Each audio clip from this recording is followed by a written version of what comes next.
Hollow Knight is a game obsessed with the past. The history of Hollow Nest is as complicated and messy as any, but there are vestiges of its former glory. Be it the majestic towers in the City of Tears, or the now overgrown Queen's Gardens, the game is full of architectural wonders. The only thing that struck me more than the buildings themselves is the condition they're in. Abandoned, as nature reclaims them, weaving the buildings into the land they stand on, demonstrating that the kingdom of Hollow Nest has fallen. Any beauty that remains is just the shadow of its former glory. Even so, the world is beautiful despite its dilapidated state. If anything, the monuments become more beautiful when empty. Hollow Knight is about emptiness and transience, the spaces in between.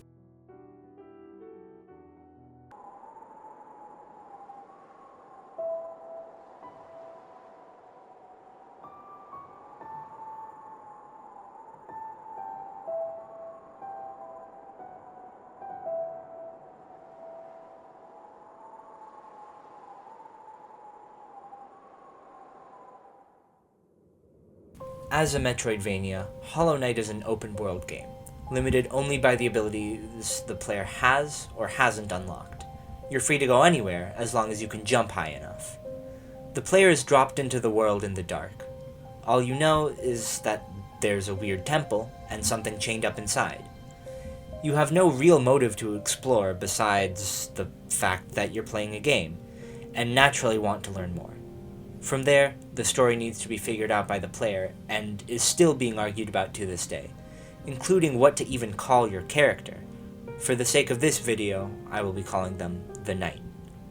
The gist of it is that there's an infection that led the kingdom to ruin, and the only way to stop it is to break the seals on the temple's door, and defeat the thing inside. Your journey to do that serves more as a pretense to explore the kingdom itself.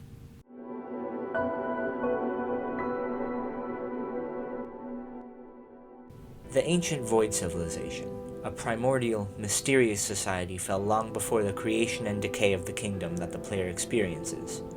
Preceding it came the society that worshipped various gods, depending on their location, built physically on top of the previous one, stationed above the Void. Again, a new society formed, the Kingdom of Hollow Nest. The old gods fell out of favor, and the Pale King, both god and ruler, took their place, creating a beacon that gave higher thought to the many bugs living in the kingdom, replacing dreaming with reasoning.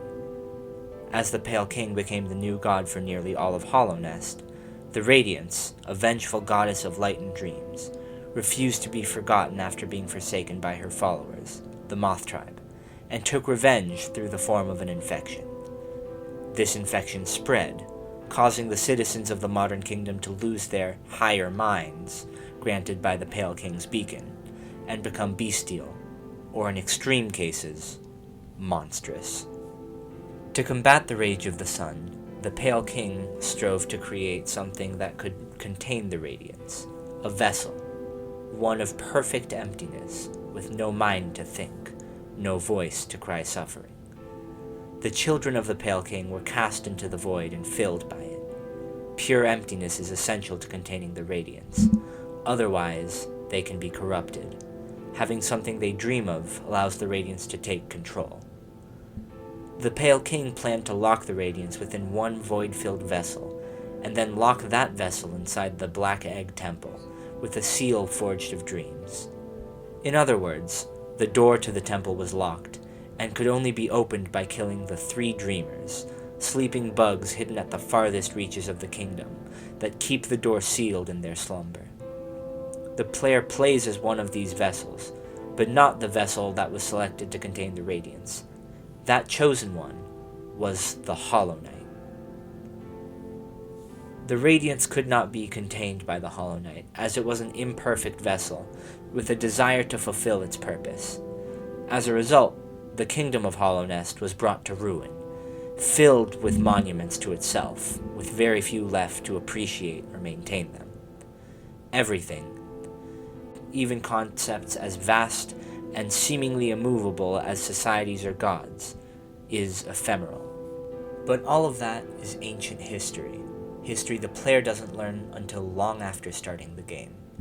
Instead, it keeps the story vague, with the environment doing more of the storytelling.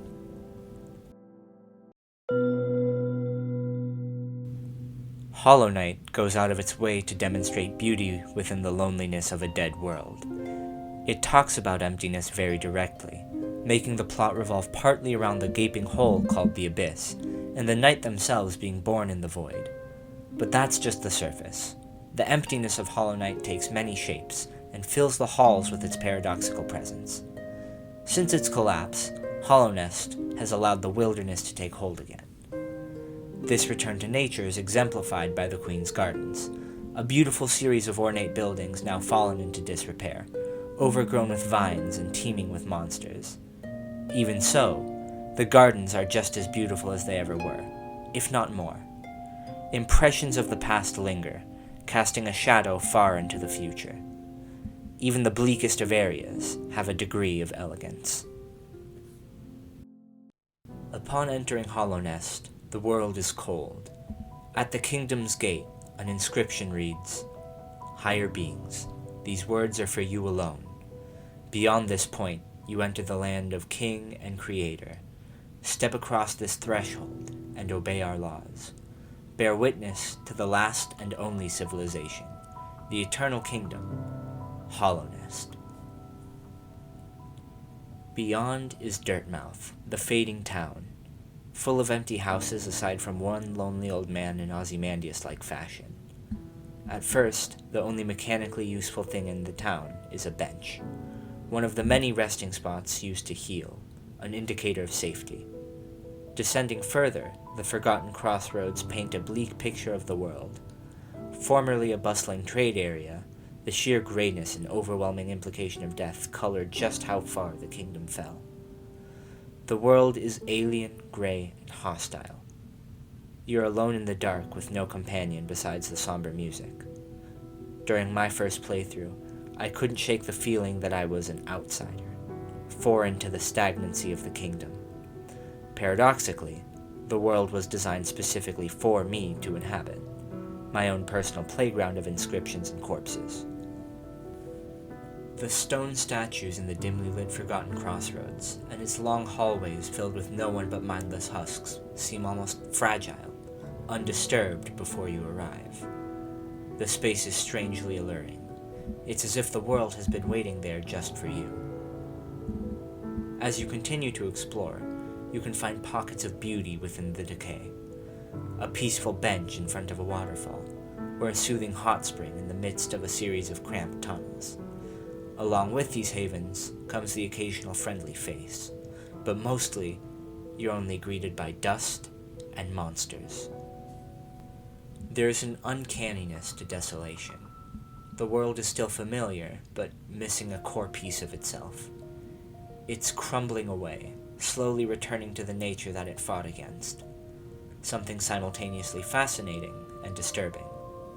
The horror of a moving corpse is in every empty corridor, and every forgotten statue tucked away in the corner of the world implies the death of the people that made it, and simultaneously, an opportunity to unravel the mystery that comes with it. Through the beautiful and the grotesque, Hollow Knight gives the player a chance to discover what lies at the heart of nothingness. Hollow Knight mostly leaves you alone, with little to no guidance. It stuns the player with its sheer magnitude, especially upon arrival at the City of Tears, a city full of spires that reach endlessly into the sky, constantly shrouded with rain trickling down from the blue lake above it, casting the city in a deep, depressive hue. The Pleasure House, locked in the city's heart, is one of the few areas in Hollownest without a single threat. Inside, there's practically nothing useful. The door glows gently against the gloomy background of the city, the only warm hue in sight. The angelic music of the city fades, where the player is met with a long elevator that ascends into the penthouse, and upon entering the next room, a voice can be faintly heard. As you delve further in, the voice gets louder, singing a calmer version of the City of Tears theme. Inside, the ghost of Marissa the songstress sings alone, surrounded by dead flowers, her spirit casting a faint glow upon on the dark, ornate designs of the walls. This moment is one of the few times the player gets to simply sit without gaining anything. You don't sit to heal, just to simply sit back and listen. This is possibly the easiest to miss named area in the game. When I think of Hollow Knight, the first memories that jump out aren't the intricate combat or platforming sequences, despite the fact that the majority of the game is focused on that. It's the small moments of beauty, the missable details in the background, like focusing on the drops of water on a window instead of on the view outside. The game points it out to you. Marissa says, "Perhaps you'd care to hear me sing. You'll be the first in an age to hear it." It doesn't hide the tragedy of the past, nor the fact that you were the first living person to enter the house in countless years. If anything, it shoves it in your face by placing dead flowers around Marissa. Nor does it let you forget the outside world. The rain still trickles down in the background of the song, reminding you of the weeping city. Even so, this deep sense of emptiness and isolation allows the player to have a unique kind of peace. The world is empty and has been here, waiting just for you.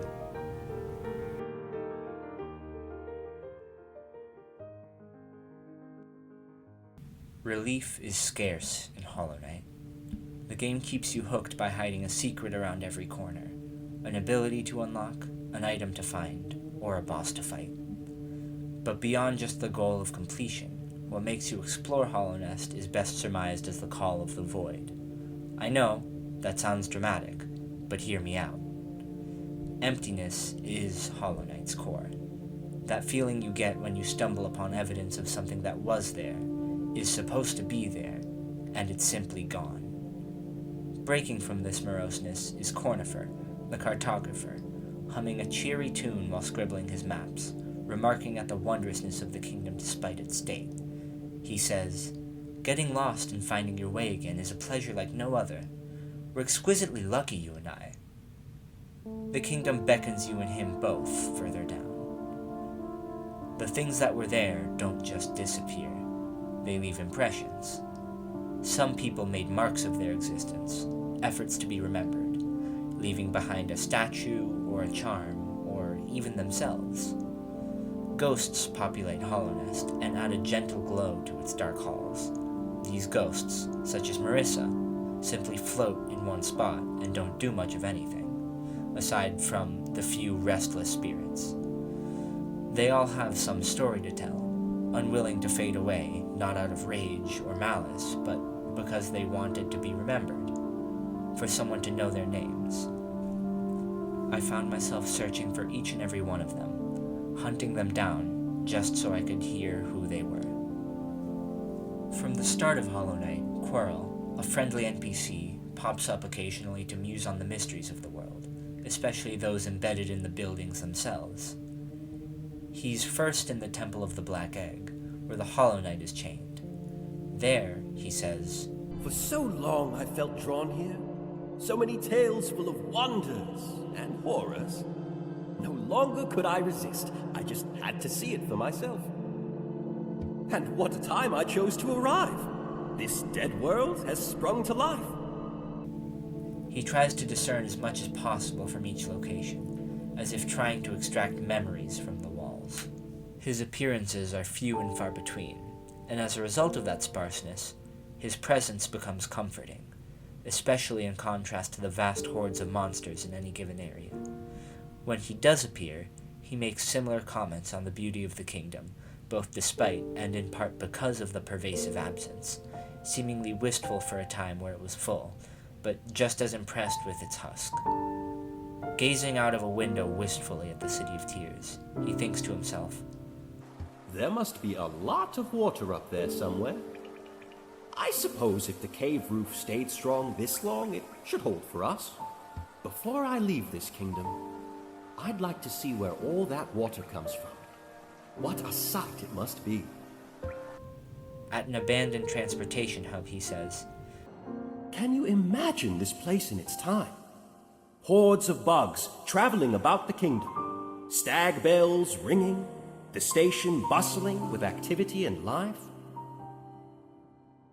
Now only our like even know it exists. That's a special thing, I suppose. To cherish these sites, even in their decay. Hollow Knight argues that the fleeting nature of everything that exists is in and of itself what makes it special. The lurching silence is just as important as the music that it follows. The scene most emblematic of this is Quirrel's departure, shortly before the game's finale. There is no fanfare, no great battle being fought, just a man sitting by a lake.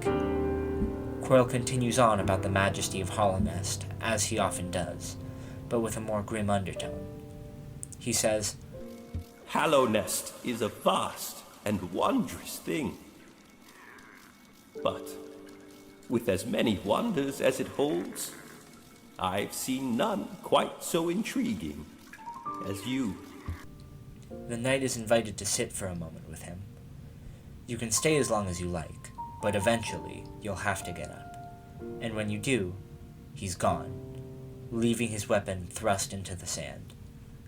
He doesn't say a tearful goodbye, he's just gone. The climax of Hollow Knight is the dramatic clash against the Hollow Knight, or even the Radiance itself, yet somehow the image of a peaceful lake is more memorable to me than any boss arena. I wouldn't think of the Blue Lake in the same way if Quirrel had simply decided to hang out in Dirtmouth. It would be a pretty sight, but nothing more. Because Quirrel was once there, the emptiness has meaning. The lake is simultaneously lonely because of his absence, and peaceful because of the memory of him. Through witnessing Quirrel's departure, we get to experience this empty corner as somewhere more than just empty, but somewhere that someone we knew sat, the last place we ever get to see him. We get a more direct experience of that uncanny feeling, that not only should someone be here, he should be here. Even so, the impression of him remains with his nail in the sand. His memory remains in that still image. Although the game centers mostly around action, the most memorable moments are when it comes to a halt. A bench in front of a waterfall. A lonely ghost singing to no one.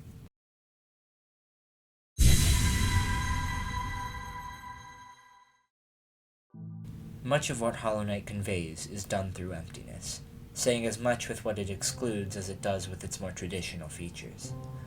It is a game about action and about a dramatic journey to save a kingdom.